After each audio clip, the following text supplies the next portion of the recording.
So when you take some pictures with your camera, or you go onto Safari and you gather some pictures up to use for a project, they will go into Photos.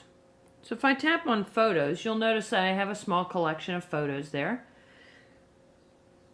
I can go to Photos, the Photo button, and it takes me to an event sorter.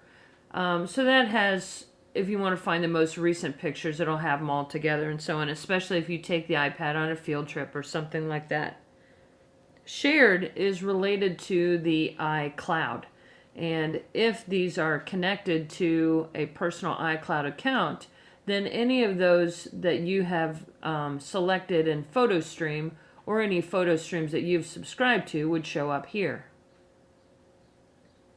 This is albums. This is where, if I tap on the back button here, you can see I only have one album and it's called Camera Roll.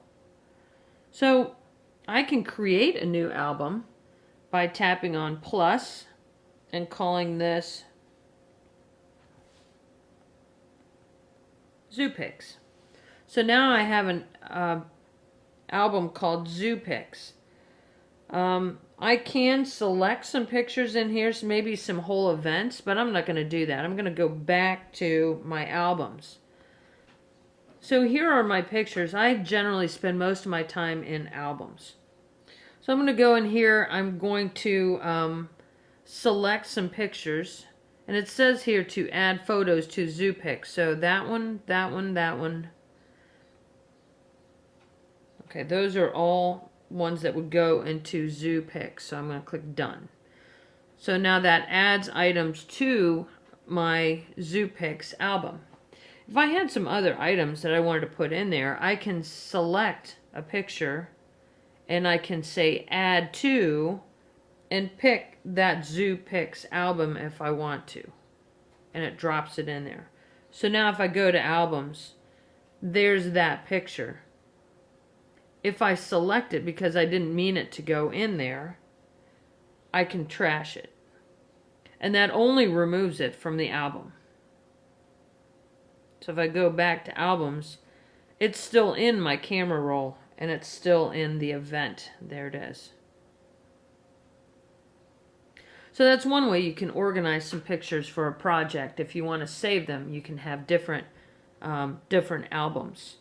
Another thing you can do is, I have two Pixar pictures here.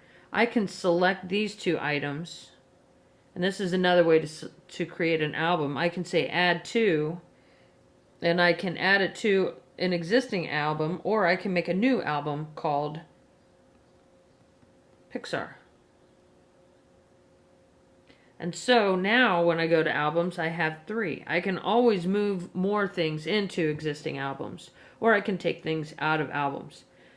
If you try to delete an item out of the camera roll, it will warn you that that picture is going to go away. So here's a picture of a very cute dog. And let's say that I want to use that picture in a project, but I want it to be a square.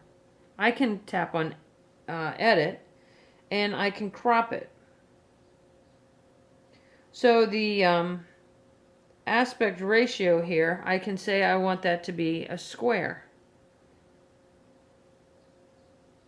So I want that to remain a square. So I can do that.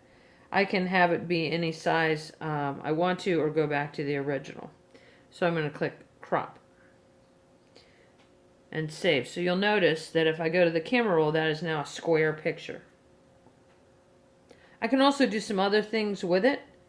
If it's not coming in the right direction, I can rotate it. I can enhance it, which may or may not help the picture. Sometimes it makes it better, sometimes it doesn't. And then there are all these filters. So I can select a different filter to get a different kind of effect for my picture, depending on what I'm looking to do. Or I can go back to the original. When you apply the filter and save it, then it saves it in that format.